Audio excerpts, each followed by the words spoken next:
horse taken by Best of Biscuit by the rail, and on the farther outside is Queen Cugat, and in between horses is Never Say No Joe. And heading for the backstretch is Best of Biscuit, and moving up now on the outside is Queen Cugat.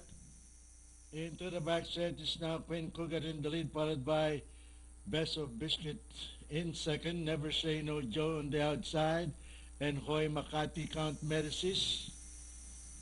At the mid-back stretch, it is still Queen Cugat in the lead by 3.5 lengths, followed by Best of Biscuit on the outside, Count Medicis by the rail, and Never Say No Joe on the outside. Moving up by the rail is Hoy Makati.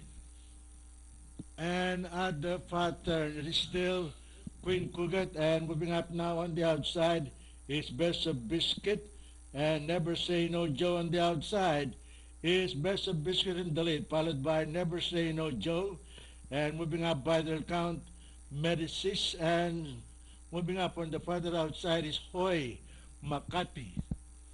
And into the home stretch, it's entry number 1, Best of Biscuit, and moving up on the further outside is Never Say No Joe. Into the home stretch, it is still the outstanding favorite, Best of Biscuit, Never Say No Joe on the further outside, Count Medicis, and Hoy Makati. Into the home stretch and nearing the payoff line, it's a cinch for Best of Biscuit, Never Say No Joe, Hoy Makati, Count Medicis, Queen Cugat.